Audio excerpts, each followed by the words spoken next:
Hello, welcome back. Yes, you're right. Today it's all about game rules. And into the shadows we go. Shadow RPG. Shadow Dark. You can hear it. You can smell it. You may even be able to see part of it, but you can't see all of it. So this is a new game that's been created by the Arcane Library, or Kelsey. I have played this game twice. I'm going to put up a poll, so feel free to take part in that poll. And I'm going to designate 4 weeks to this game system. And we're going to start off with the basics. So grab some food, some drink, make sure you're comfortable. Yes, I will be using maps, miniatures, and dice. I will be demonstrating. There will be a lot of discussion around this. I will be explaining stuff. As far as I know, I'm not an expert in this game system. But then again, a lot of you will find you're probably very familiar with a lot of the stuff that's going on here. So let's get cracking and let's get started.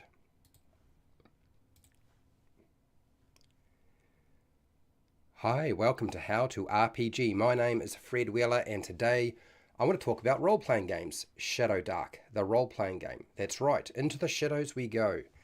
Created by the Arcane Library, which is Kelsey, and this is a game that takes 5e and basic Dungeons and Dragons, the older school or the older versions of D&D, and puts them together and creates something very similar but also different. And I have been wanting to cover this rule system for a while. I was very reluctant to do so because it's so similar to basic and to 5e that I knew I could easily get confused, which is why I've had to be very careful to make up notes on it, otherwise it'll wind up being a mess. so what I'm going to do is I'm going to spend 4 weeks. This is week 1, basic rules. I'm going to go through each one. I'm going to demonstrate them as best I can. I will be jumping back and forth from the maps and miniatures to my face cam, because that's the only way I think I can do this effectively. I want to say a big huge thank you though to Richard the Dungeon Crawler for the $20 super chat. He's got here, thanks for subscribing to my channel. I love your rules breakdown videos. Keep up the good work. Well, thank you, Richard. I do appreciate it. Now, Richard has a YouTube channel if you haven't figured it out. And if you go to Richard the Dungeon Crawler, you will find his videos. He's got a few videos on various topics there. Okay, next, let's get into the nuts and bolts of SHADOWDARK, the role-playing game. The basic mechanics of that game. So to start off with, you can go and get the core rules for SHADOWDARK online. It is at Drive-Thru RPG, the RPG website that deals with most role-playing games. You can also go to the Arcane Library website and also download it there. Buying a physical copy was really part of the Kickstarter. I'm not too sure about how to get a physical copy if you're after a physical copy, not a digital. So I can't really answer that. There is most of the information is down in the description for this game system. So one of the first things you'll notice is SHADOWDARK is really Dungeons and Dragons, just renamed. Okay, I'll make it quite clear. It is essentially the game system that tries to take what was good about old school D&D, but bring along a lot of the more intuitive mechanics of 5e or earlier versions, or newer, should I say, newer versions of D&D. And Fred Huber has arrived. Welcome. So the first thing is we need to cover what are essentially ability scores, but they're not called ability scores in SHADOWDARK. SHADOWDARK has instead renamed them creature stats. Okay? As in the stat block, stats, 6 stats, there are 6 stats provided, and they are a quick description of every creature's physical and mental characteristics, and the whole game mechanics are based on those stat scores. When you try to do anything, and far more than I would say D&D. In fact, I think they use the stats significantly more than Dungeons and Dragons does, and primarily those are the things that really drive everything. So obviously there is strength, dexterity, constitution, intelligence, wisdom, and charisma, and I'll go through, because I've gone through this before with you, but I'll go through it. So strength, of course, is your measure of physical power or strength.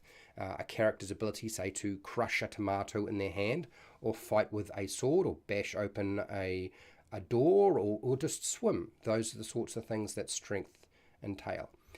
Dexterity is a measure of your agility, And so that would be a character's ability to avoid being hit by a tomato that is thrown at them, or their ability to shoot a bow, a long bow or a short bow, balance on a ledge without falling off, sneaking around silently, or just hiding from enemies or anything. Constitution is the measure of your endurance, so a character's ability to eat a rotten tomato and not get sick, but it could also be to hold your breath underwater, resist the poison that's been injected into your skin, or endure an injury that is close to being fatal or just quite significant. And then we have intelligence, which is a measure of reasoning and memory, and that would be a character's ability to know that a tomato is a fruit and not a vegetable, but it also could be, it would be used in SHADOWDARK for things like casting a wizard spell, deciphering some runes, or learning new skills. Intelligence is certainly tied to that very heavily. Wisdom is a measure of perception and insight, and so that would be a character's ability to understand a tomato doesn't go into the fruit salad. Even though it is a fruit, you don't put it in the fruit salad, not unless you've got some really strange desires. Anyway, but what would wisdom be used in SHADOWDARK? Well, things like casting a priest spell, which is essentially, for those of you who are unaware, that would be like casting a cleric spell, but they refer to the cleric as being a priest in SHADOWDARK. Detecting something that's hidden, or recognizing an omen, so things like that.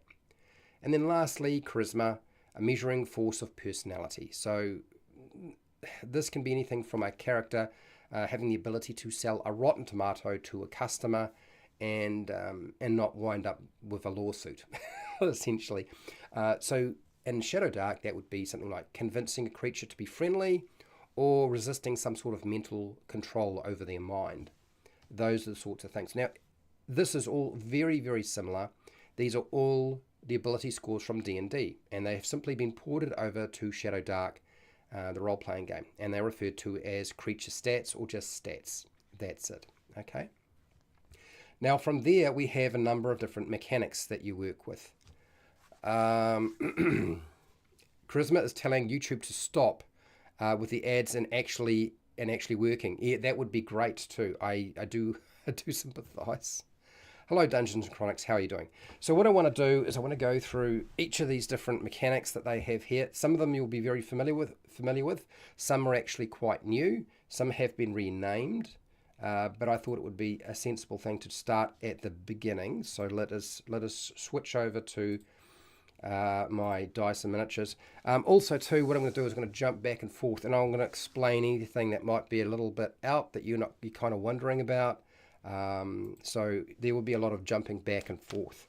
So stat checks. Let's do stat checks. And we can get this out of the way, and I'll put this over here, and that should hopefully get everything lined up roughly where it needs to be. Okay, bring this over. Okay, here we go. Here is our demonstration. So this is the stat checks, or stat check. Pardon me, people. All right. So first off, a stat check is a test of a character or a monster's effort to overcome a challenge or some sort of threat. Okay, so it could be a lot of different things.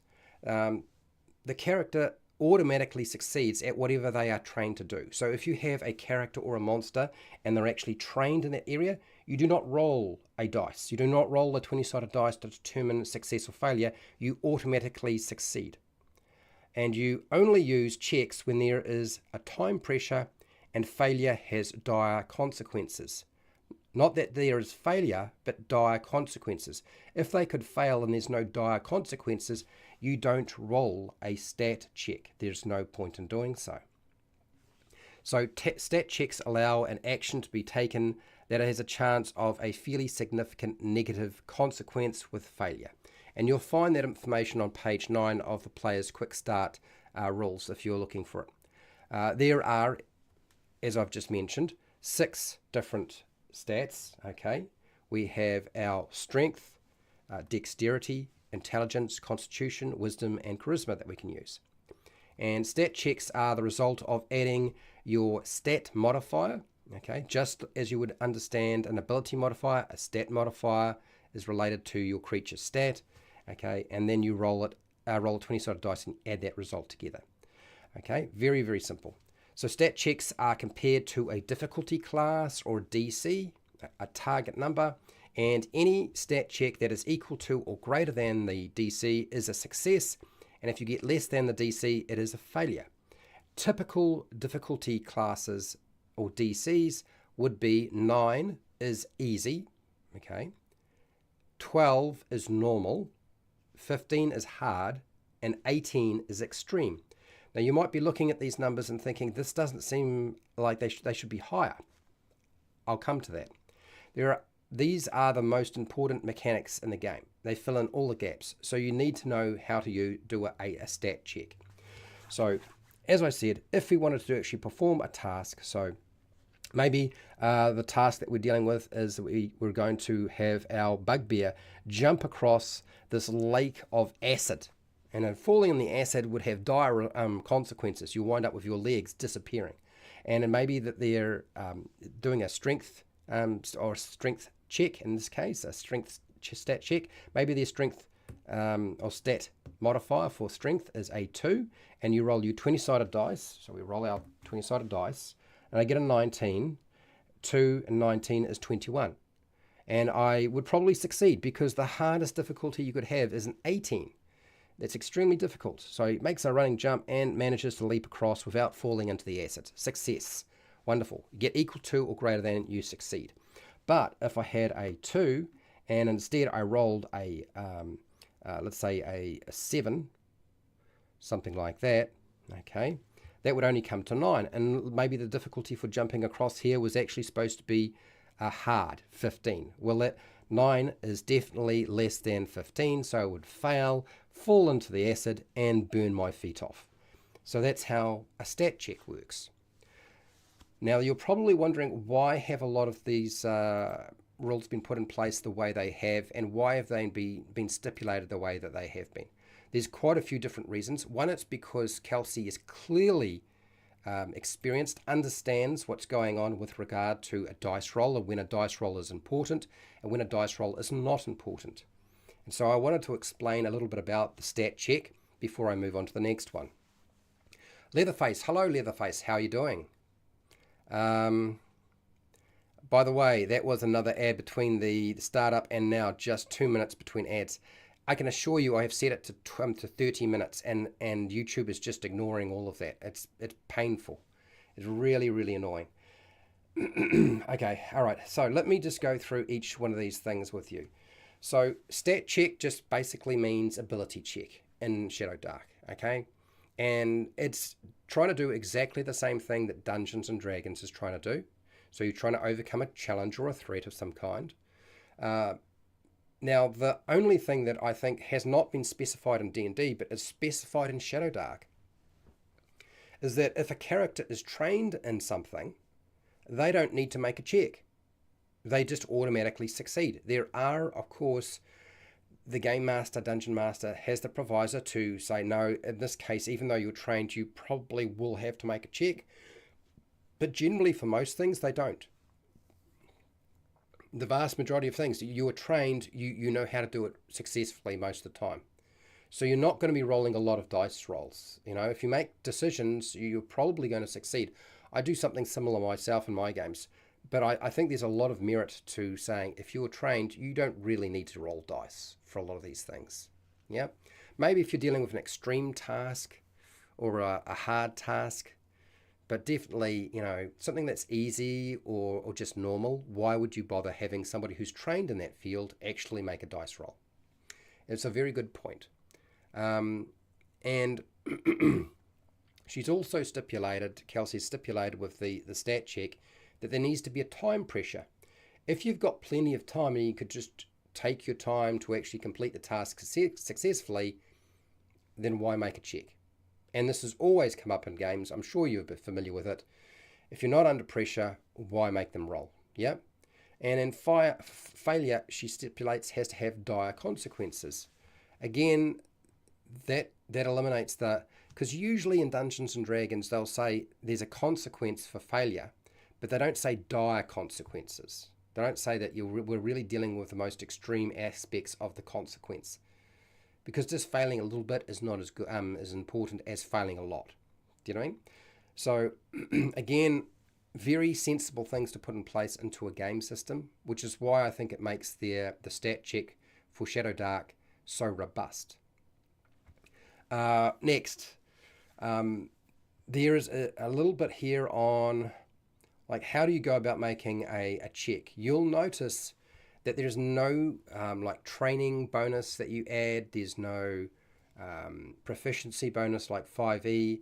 It is just your stat modifier, which is calculated exactly the same as Dungeons and Dragons 5e or D&D 4e or 3.5. Okay, the stat modifiers relate to the the ability scores exactly the same way. So stats look very similar in terms of the mathematics, but when you make a check, there is no proficiency bonus being added. You're not doubling your proficiency. Okay, it is just the stat modifier and your 20-sided dice roll. Now, one of the reasons you might be looking at this and thinking, well, hang on, this doesn't equate for what if my character gets better at things? Well, here's the thing, is that your character in SHADOWDARK does get better stats. You know, your strength, your dexterity, constitution, intelligence, wisdom, and charisma can go up depending on your class. It is quite common to get boosts to them. It's built into the game. So that's what is determining that. The progression is not as fast because it is assumed that these things generally stay roughly the same. Apart from the things you're really good at, which will tend to go up, which means if you're a fighter, quite likely your dexterity or your strength will increase. Okay, the stat for that will increase. Whereas things like intelligence won't really increase because you're not spending a lot of time practicing that. And that is what the class system sort of does. It also means there's not a lot less maths. So your formula and equation is a lot simpler, a lot easier for people to understand. You don't have to wind up tracking a lot of different things. Putting together a character is super simple. There is not a lot of mathematics on the character sheet for SHADOWDARK. We've done character building for SHADOWDARK, and that's one of the things that sort of stands out. One of the really great things I think about SHADOWDARK too is you'll be thinking, how come easy is a 9? That's a DC. DC 9 is easy, and then normal is 12, and then hard is 15, and 18 is extreme. Well, this is based on the fact that you're probably not going to have big numbers to add to your 20-sided dice. Generally, you're going to roll, about a 10 or 10.5 on your dice roll on average, and then you'll be adding your modifier, whatever that is. And it's quite common to get negative modifiers in SHADOWDARK, since you're only going to be rolling 3 6-sided dice rather than 4. If you're only rolling 3, the chances are your numbers are going to be a lot lower. So that makes an easy task of 9, a little bit more difficult to achieve in SHADOWDARK. That's why we don't have a range that goes from 5 to 30 like 5e. It also means, and it should be obvious too, because you're not adding quite so many modifiers to your 20-sided dice roll, then the numbers for your DCs don't need to be as high. But you'll also notice is that she's got 9 as easy. There's nothing for very easy. Doesn't even go onto the scale. You don't even bother with something like that, which I love to see. I'm glad she doesn't have a very easy 5 or 4 like 5e, because it was always a waste of your time. Your waste of a dungeon master or game master's time, waste of a player's time, and really just playing the game as a gambling dice game rather than a role-playing game. We put the role-playing back into the game rather than the dice rolling of the game. And there's nothing wrong with rolling dice. I like rolling dice too. But there's a point where it's a bit too much. And we don't have those huge, ridiculous extremes of going to 32. So that's one of the reasons why you'll notice that the difficulty class or DCs or target numbers are very different in SHADOWDARK to something that you might be familiar with. They don't have to scale either. One of the things that's really great about the system is you don't have to worry about scaling it for your level, because as you get higher in your level, you should be getting better at doing those tasks rather than having new DCs you have to hit. Yep. Okay. All right, I'm just going to have a drink of water, and I'm going to move on to the next system. You're going to get a bit of a shock, but I'm going to say it right now. There are some mechanics that you thought might be here that do not exist. I have always said that how far you were from success, told how badly you failed. Right, fair enough. Hello, Pale Rider, how you doing? Dex, run up a wall, dive back down onto the enemy with an outstretched dagger. Sure, absolutely. Absolutely. Okay, right, guys, let's move on to the next one, which is just going to just switch over to here. And because I want to probably finish this up in an hour if I can. I'm not sure if that's going to be possible. I'm certainly going to try. Opposed checks. Opposed checks. Here we go.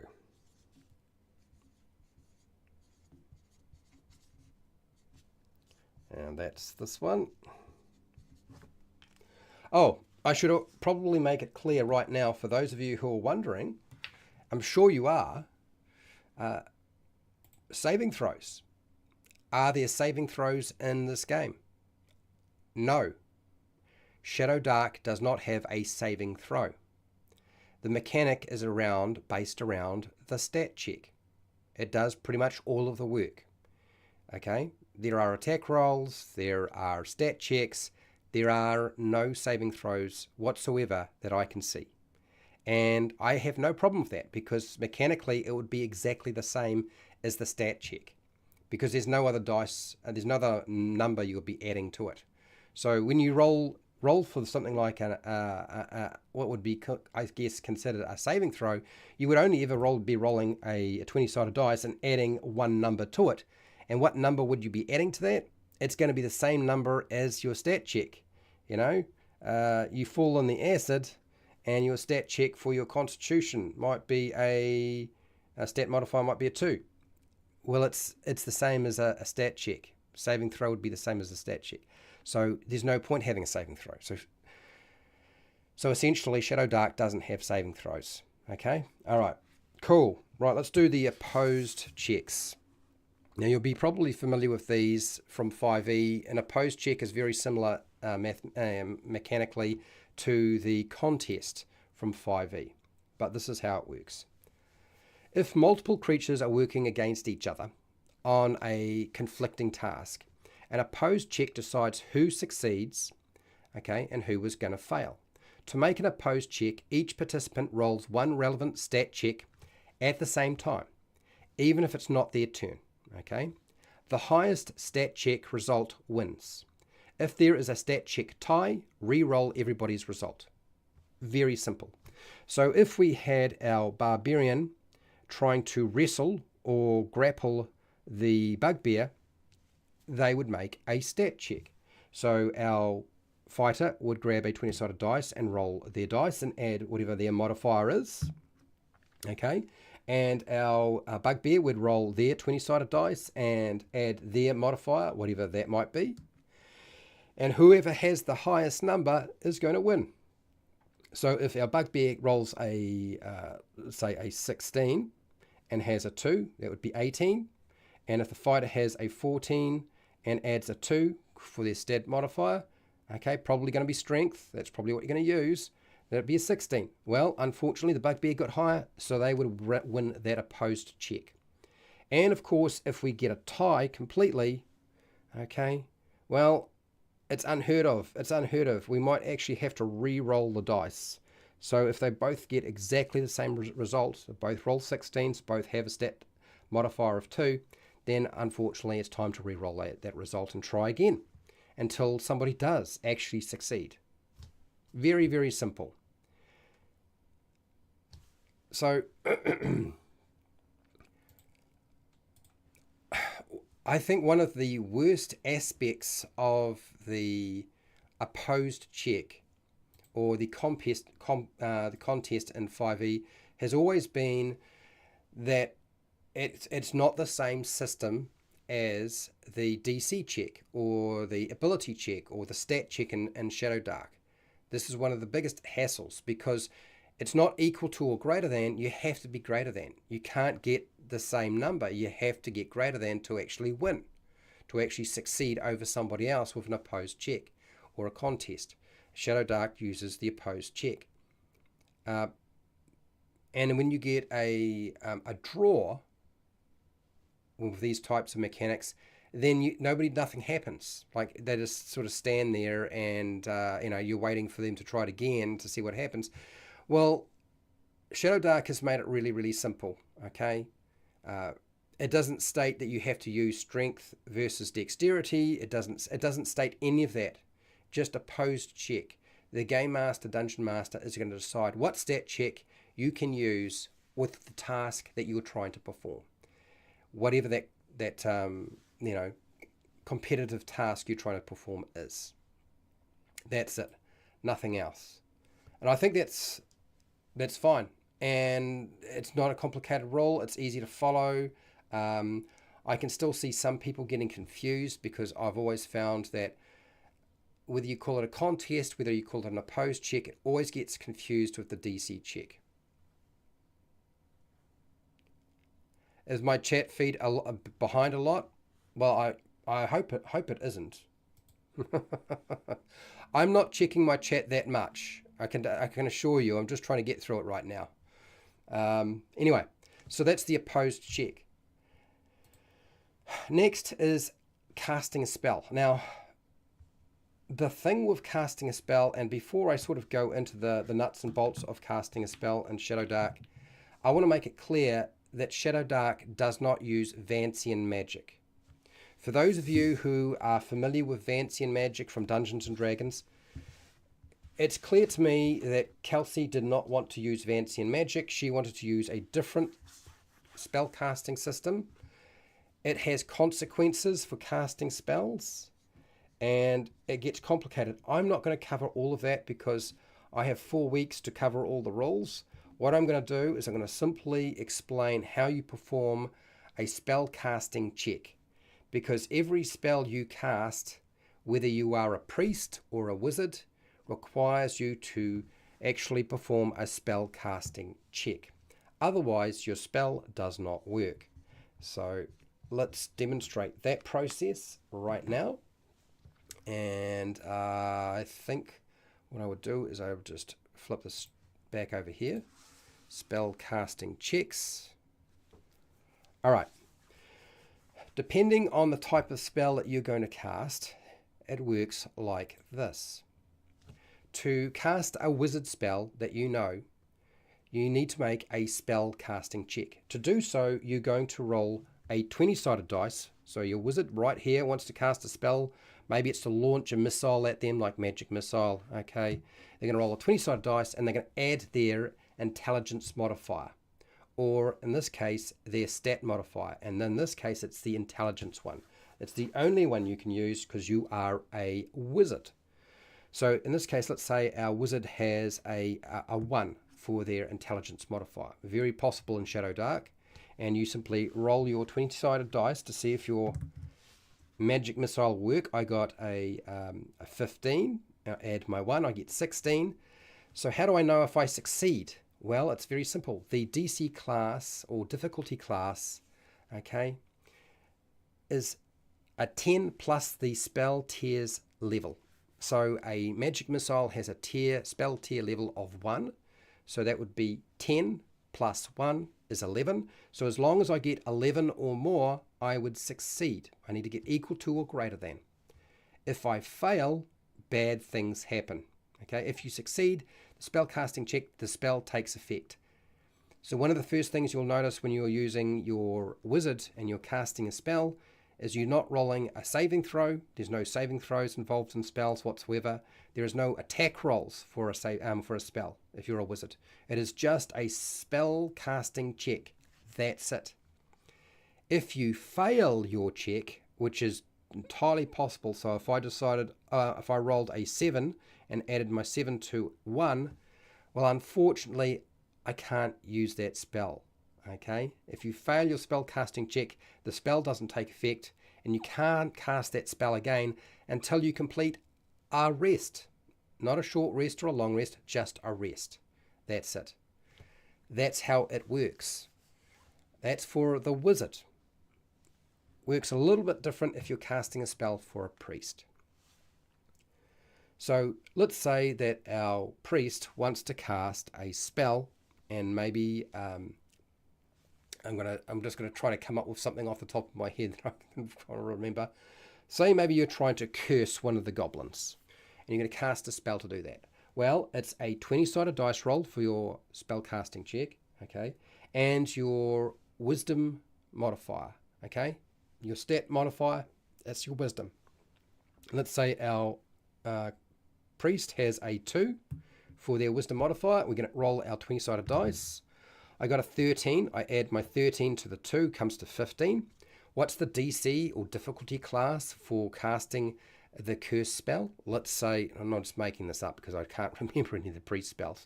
The spell tier, let's say it's 1. You add 1 to 10, comes to 11. I needed to get 11 or more. I succeed, the spell goes off, I curse the goblin. Simple as that. Okay, if I got less than that, let's say I rolled a smaller number, I rolled a 3. 3 and 2 is only 5. Well, that would be a lot less than I would needed to roll to actually succeed on the priest casting that spell.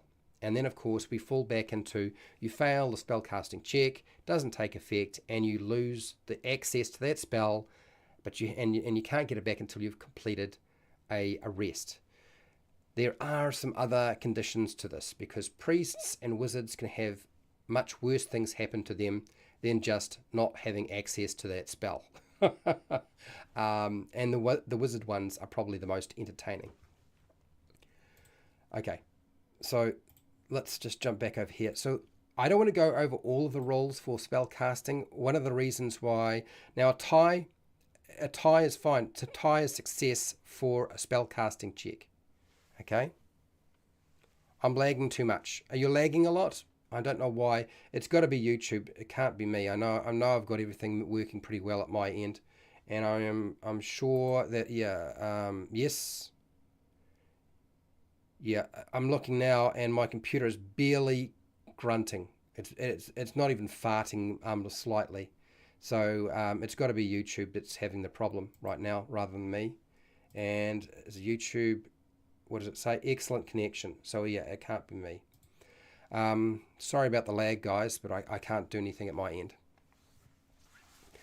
So yeah, opposed check arm wrestle. I might make that standard. They strain against each other for a round, neither gaining advantage on a tie. Well, you can do it however you like.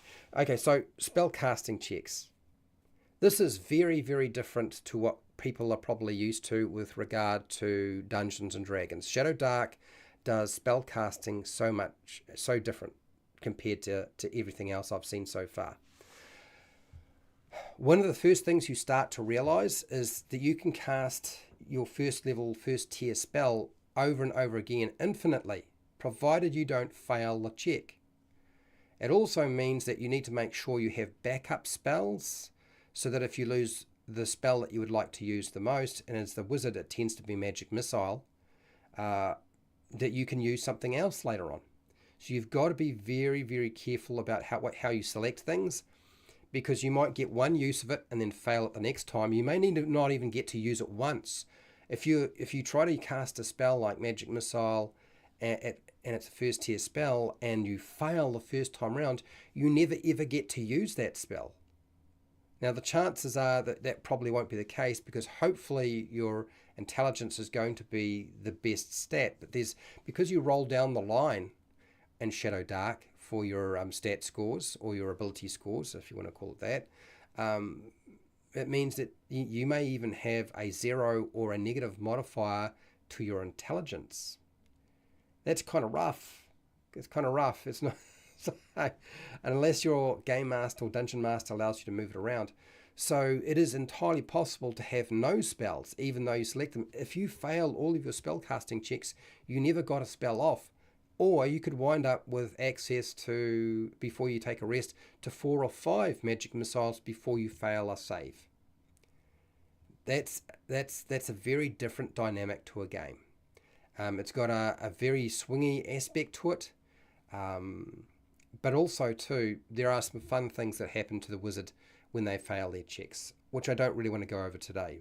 But we'll see. We'll certainly come to that topic at some point.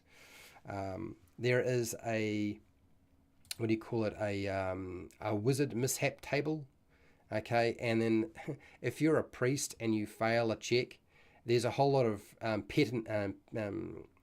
penance you have to do. You have to do penance to get your spell back, which is a whole other kettle of fish. Rolling a 1 on a spell casting check is bad. Okay, you don't want to be rolling a natural 1 on your 20-sided dice with a spell casting check. You don't want to be rolling a 20 is great. You'll like that. Rolling 1 sucks. Okay, let's do attack rolls, because I haven't covered attack rolls, and it's pretty much what you kind of expected anyway. And so let me just jump down to there. Let's rub this out, and attack rolls. Attack rolls. Let's get rid of this. Attack rolls. Dun, dun, dun. Chunk. Slide this up here. Cool. Right, for the attack roll on SHADOWDARK, how does that work? Pretty simple. Attack rolls are used to hit a creature in combat, and it's on page 50 of the player's quick start rules for SHADOWDARK. Attack rolls represent a character or a monster's attempt to hit successfully with significant force to reduce their hit points. Okay? They can use ranged weapons, close quarter weapons, unarmed strikes, claws, teeth, body parts, things like that. So our first attack roll that we have, and how does it work? Well, very simply, it works this way. If our fighter decides they want to hit the goblin and smack it with their axe, how do we do that? Well, very simply, we might make our attack. We roll a 20-sided dice, just like so.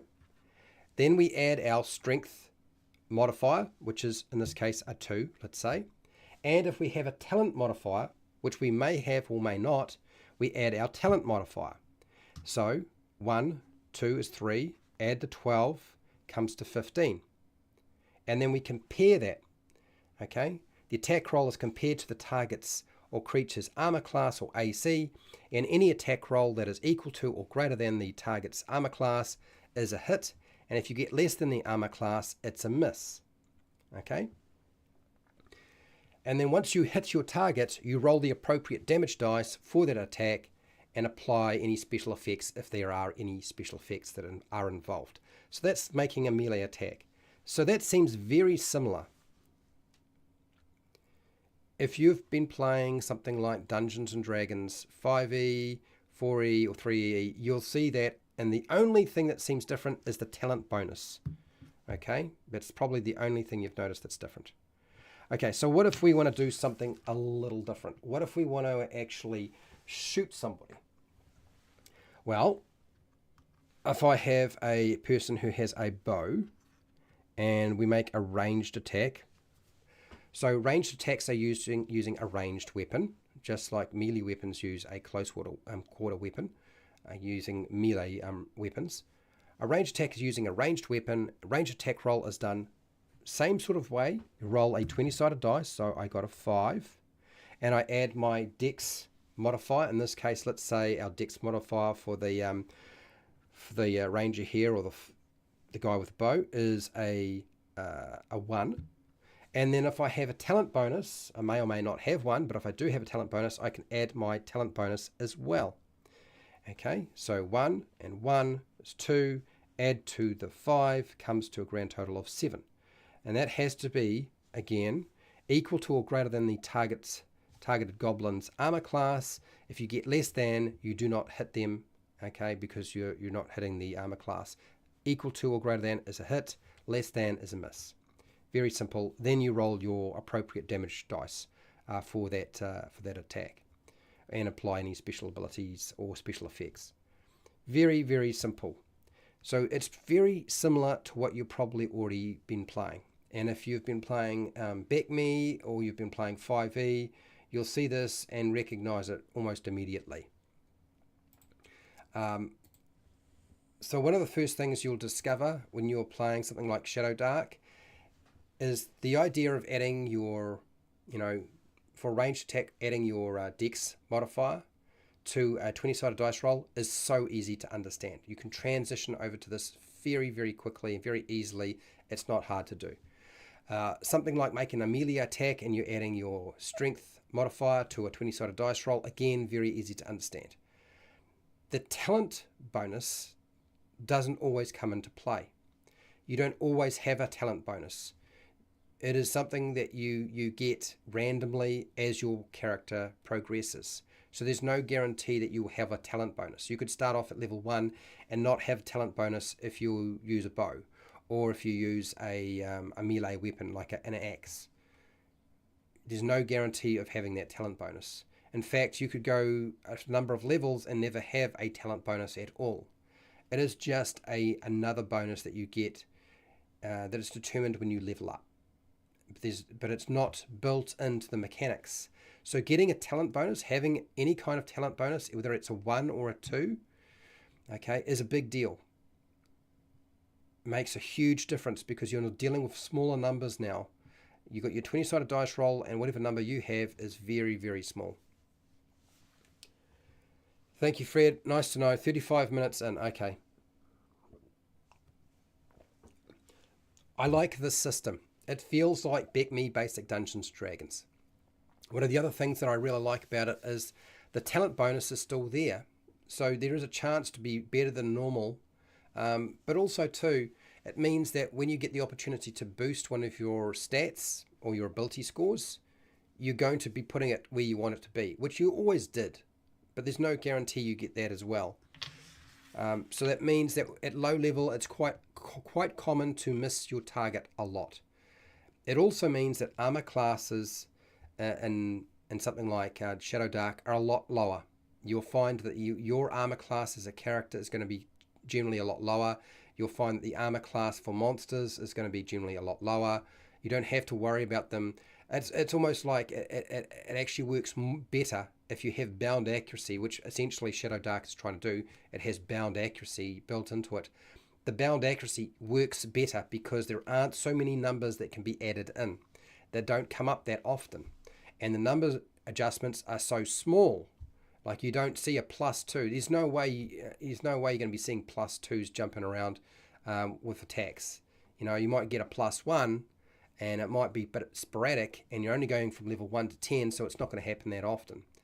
So it's a lot harder to actually hit your target, and you also tend to do a lot less damage too, just generally. So, and there's a few, I mean, obviously there's a lot less choice in terms of weapons, but that's your attack roll. So very easy to understand.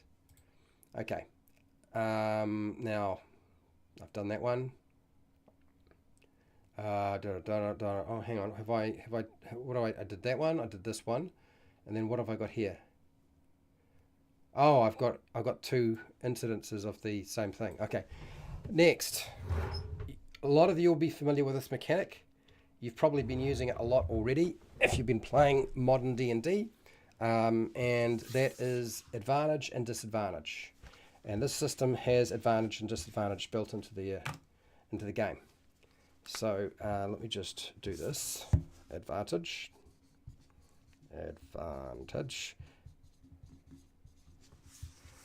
Okay, right. And just zip over here. Okay, so advantage.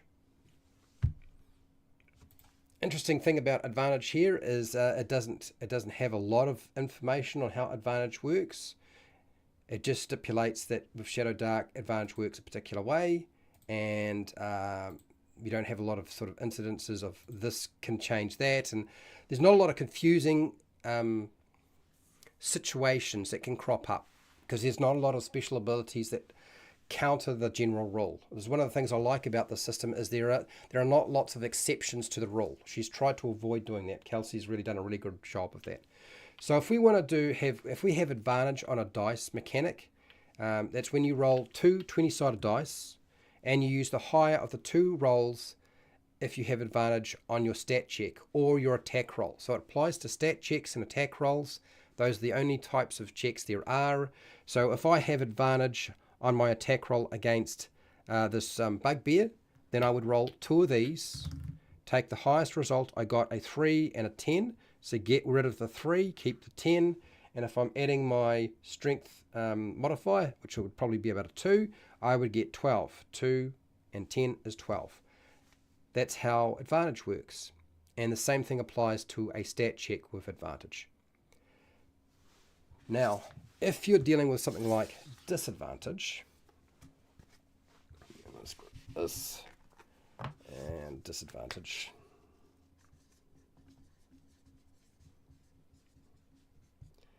So far you probably noticed this looks completely similar to what you're used to. It probably hasn't changed anything that you've seen before. You're like, okay, this is just like 5e. This is 5e essentially. There is a slight difference, and I'll point that out in a second. So with with disadvantage, so if our fighter has disadvantage making attack against this bugbear, you roll 2 dice, and I got an 8 and I got a 9. So I keep the 9 because that's the bigger number and get rid of the 8. I'm going to add my strength modifier, okay, and I take the lower of the 2 results. Disadvantage, roll 2 dice, use the lower of the 2 rolls if you have disadvantage on a stat check or an attack roll. That's how it works. So I get 9 and 2, 11. Compare my 11 for my attack roll against the armor class or AC of the bugbear, and if I succeed, it's because I got equal to or greater than. Okay, really, really simple. Now, what happens if you have both advantage and disadvantage on the roll? They cancel each other out. So if I have advantage and disadvantage, they cancel each other out, and you just roll 1 dice. That's it. In most circumstances, when you look at the rolls presented in SHADOWDARK, you will know whether you have advantage or disadvantage before you start rolling dice. Okay, there's usually not applying advantage or disadvantage after a roll mentioned. A lot of it is already built in, so you don't have this problem coming up of, oh, hang on, I had advantage, I've already rolled the dice, but actually I've got disadvantage, so I've got to take one of those dice rolls away. Well, which one do I take away? Do I take away the 1 or do I take away the 13? Do you know what I mean? And you have that argument with people. And I've had this argument with people before who have rolled dice, and then suddenly they're applying advantage or disadvantage at a different point, and it all gets completely confused, and people start having arguments and getting upset because, and SHADOWDARK doesn't really do that, because advantage and disadvantage is usually well and truly in advance already determined. So you don't have to worry about when you're applying advantage and disadvantage. So if you have advantage and disadvantage, they cancel each other out. The question you're probably asking yourself is, does advantage stack? Or does disadvantage stack? And there's no mention of a stacking advantage or disadvantage. She makes no mention of it whatsoever. I was looking through the SHADOWDARK rules, and there's no mention. They do mention it in 5e, but they do not mention it in SHADOWDARK. It's not mentioned at all. Okay, so how you determine that, I don't think that even comes into play. I think that's left to the game master or the dungeon master to determine whether they want to have advantage or disadvantage stack. I suspect that the intention is to not allow it to stack because there's no mention of it being able to be stacked. But that doesn't mean that you couldn't. You may be able to may well be able to do that, and that would work great, I'm sure. Okay, so the next roll on here is rolling a 20, rolling a 1 on a 20-sided dice. So a couple of different things to point out with this, and I like what she's done here because I agree with her. Again, Kelsey is clearly a bright person. Roll 20 on D20. Okay, so let's just put this over here. Okay, this is that. So what happens when you roll a 20 on a D20? Which can happen. That might be an attack roll, that might be a stat check. Could be anything. So when you roll a 20 on the dice, or the die, okay, just like this, you succeed to your maximum capacity. In other words, whatever you're trying to do succeeds to the maximum of your capacity. that means a stat check will succeed.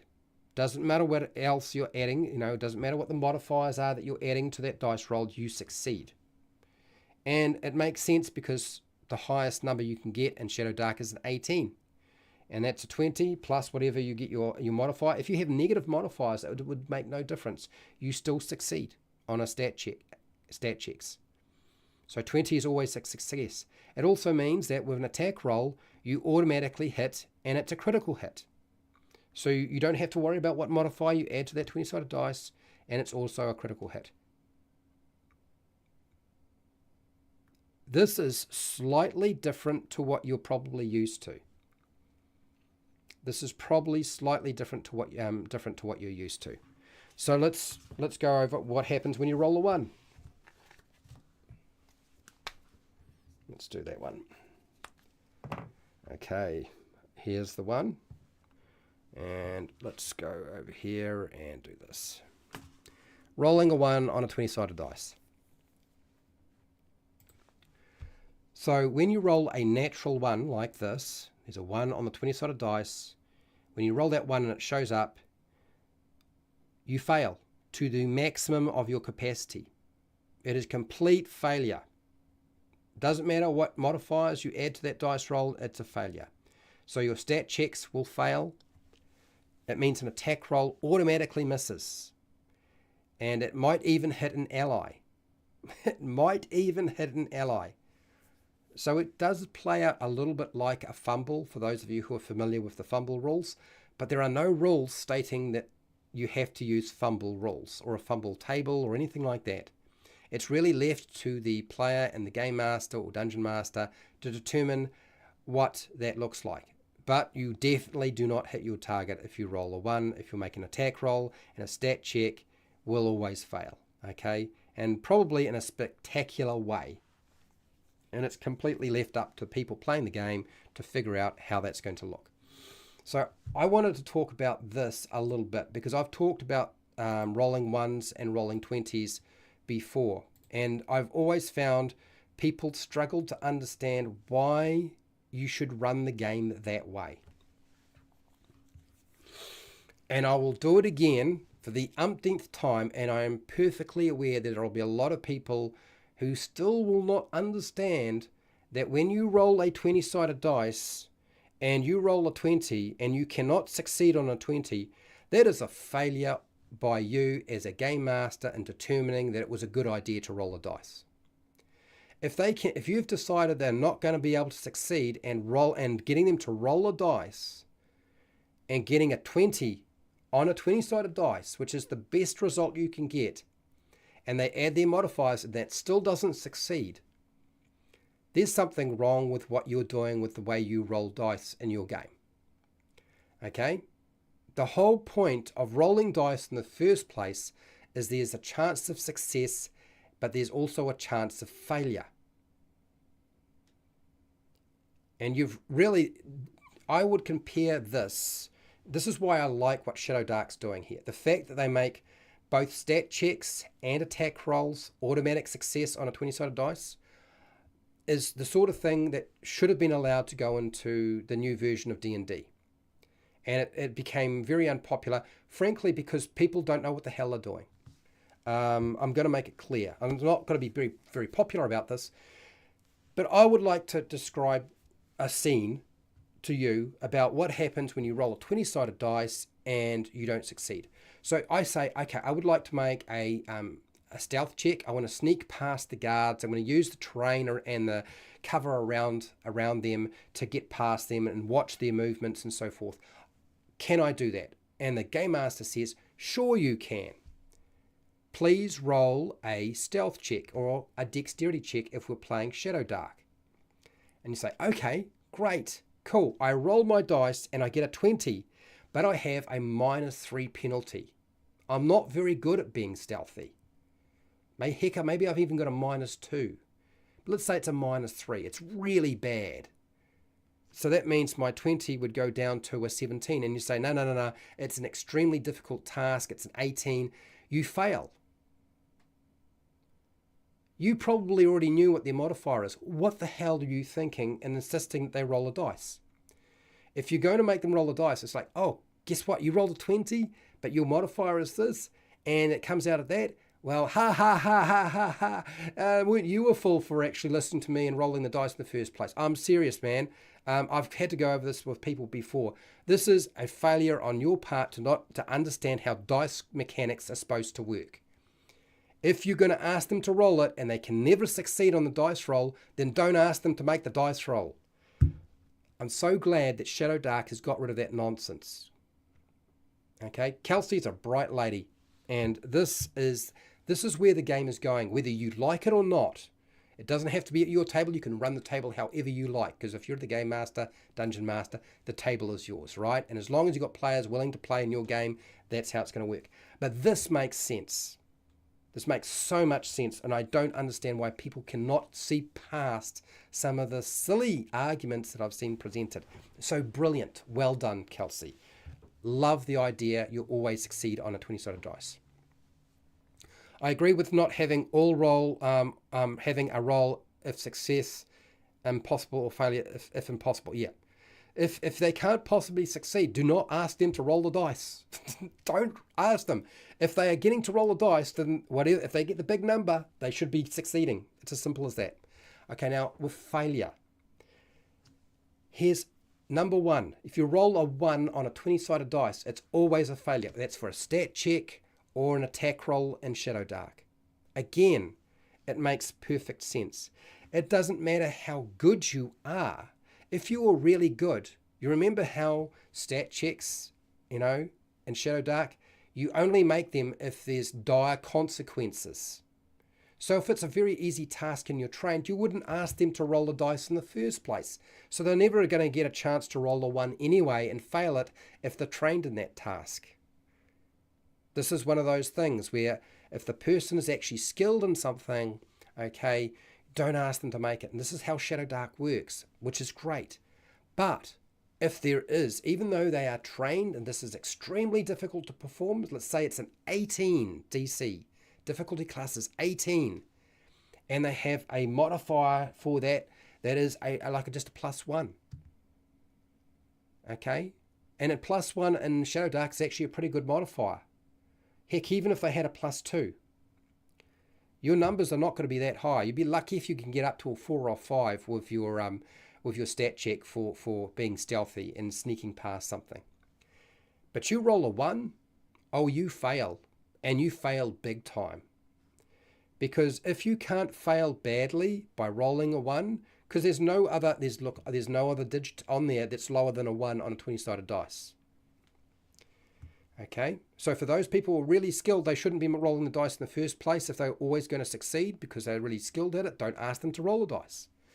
But if you feel like this task is very difficult, and as a game master, they should be rolling dice, they should be able to fail it. There has to be a dice number on here that says you fail no matter what your modifier is that you attach to it. Now, if for some strange reason your DC was, say, normal, a 12, is normal in SHADOWDARK, and you had a modifier that was, and that would be pretty much impossible to do in SHADOWDARK. If you had a modifier that was 12, why would you even get them to pick up the dice in the first place? There's no point. They're trained in it. They've got a really high number. Why would you even say there's going to be this small chance of failure for you if you roll the 1? Don't bother getting them to roll the dice. But if you're dealing with, say, an extreme task like an 18, and they've got a really high modifier, and they roll that 1, it's going to fail, no matter what. Okay, you've got to have success and failure on the dice if you're going to ask them to roll it. Otherwise, it just doesn't make any sense. And that doesn't take away from people who have high modifiers for their dice rolls. What that just simply says is you shouldn't have been making them make a dice roll if they had such a high modifier in the first place. You shouldn't have even asked them to roll a dice. I love the fact that she's done this. I think it's really good. I'm really impressed. And we should see this in modern D&D. And Wizards of the Coast, one of the great things they did is they presented this idea and concept, and the community as a whole, like silly people, idiots, rejected it. And so they took it away. And I'm going to say, it's idiotic. People accept that rolling a 1 is an automatic failure on an attack roll. They accept that it's an automatic hit on an attack roll if you roll a 20, but they will not accept it with an ability check or a saving throw in 5e. It's nonsense. It is really backward thinking. I don't know what the hell is going on up there sometime. I'm having a bit of a rant. I'm having a Fred rant. Calm down. Okay, all right. I'm taking the energy out of this. Okay, all right. I'm done with that bit. I'm not gonna say any more about rolling 1s and 20s on a 20-sided dice. Let's move on to the last rule that they have here, which is also really clever. And I don't know when it was going to come up, but it's still a smart idea. And that is the D6 decider. So D6 decider. All right, let's have a look here. So this is the D6 decider up here. And I will just shift this over and I will demonstrate and explain it as best I can in the short space of time that I want to give it. So, D6 decider. This is when you haven't got a mechanic to deal with something. Really, it's just there as a tool for a game master when they're unsure how to deal with things. So the D6 decider is simple. If there is a random chance for an outcome, such as whether you drop a torch and it goes out, or anything that's random, the game master can call for a 6-sided dice roll. And that's a 6-sided dice. We can make that dice roll. If you roll a 1, a 2, or a 3, it is the worst outcome possible for the player who's playing that character. But if you roll a 4, a 5, or a 6, you get the best result possible as a consequence of that action or that outcome.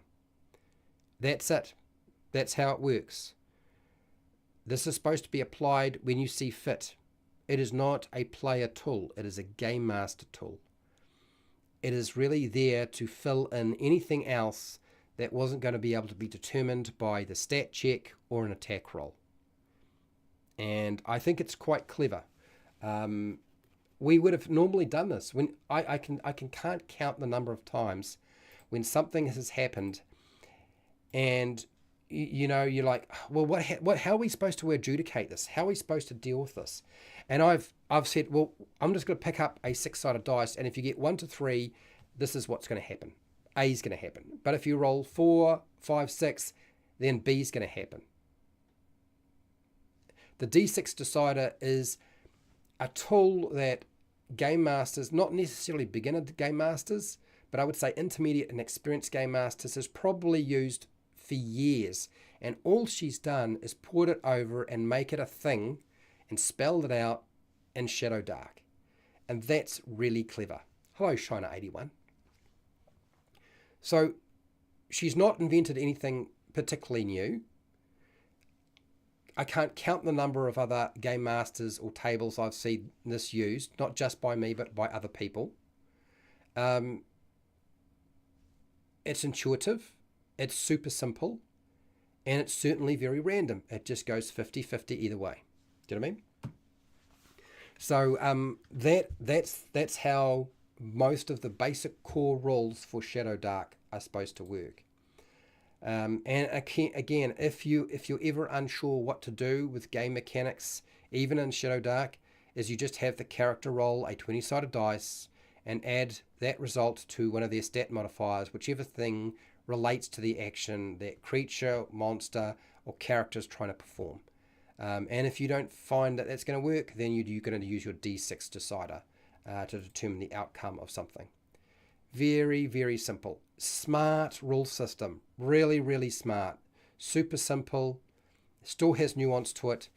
Makes far more sense than our current version of D&D, frankly. And I would say even 4E, I think the way that it's been structured is superior fundamentally than 4E. I've played 4E, people. I've played 5E. I think it's superior than 3.5. I really like the system. I think it's elegant. It's what 5e should have been. It's really what 5e should have been. We always sort of banter on about how the best thing that came out of 5e was advantage and disadvantage. And, well, not everybody, but that was certainly one of the big points for 5e was the fact that, it's simpler, but it's actually not that simple, and it's not that elegant. And I feel like SHADOWDARK does it better. Anyway, I'm going to finish up this poll here.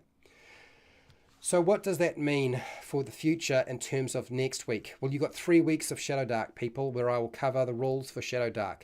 And I will demonstrate them and I will discuss them. I see, have you played the SHADOWDARK role-playing game? No, 87%. Well, I'm not surprised. I've only played 2 sessions myself. Yes, 12%, interesting. Not sure, 0%. Just watching, 0. Okay, out of 16 votes.